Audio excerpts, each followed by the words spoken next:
Pwede mo kasi, no? Pwede. Basta namimigay. Coach, victory cigar ba? Teka lang pa. Coach, victory cigar? Hindi. Tanggal nervyos. No turning point ng game. Well, you know, we got big shots from Jake. Got big shots from Pong. You know, pati si Borgie, under the goal stab ni Taganas, you know, when they were catching up, we just delivered. They were trying to go on streaks, but we killed their streaks with their big shots. Is this, Right.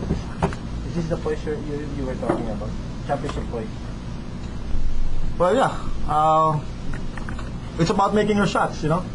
Kahit anong gawin mo sa place mo, press break and everything, it boils down to making your shots.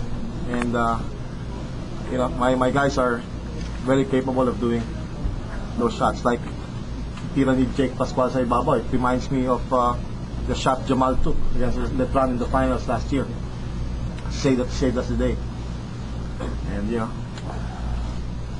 just happy. Happy he made it. Can you smell the title now? Can't be so sure.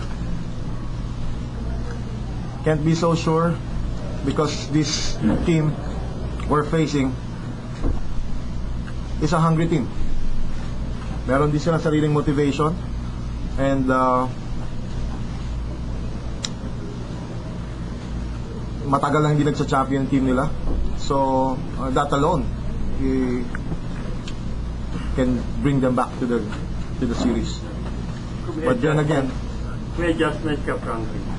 If ever there are, ano yun? ay hindi ko sasabihin sa'yo. I'll do my adjustments tomorrow. We'll see how it goes. You know, I don't want to give a clue. Anything. How would you assess JRU tonight? Pretty tough. Pretty tough. They played us big, they played us small.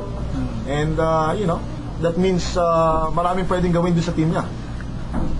And, you know, yung mga ganun shifting of defenses, shifting ng mga personnel sa loob. And we just have to match up pretty well with them. Are they ready to win the title? Do you think? Or we're up. So I think that's a question should be thrown to me. Are you ready? Yeah, I think so. Okay. Yeah. That's why we're here. We worked hard to be in the finals. Now we're in the finals. We'll work hard for the championship.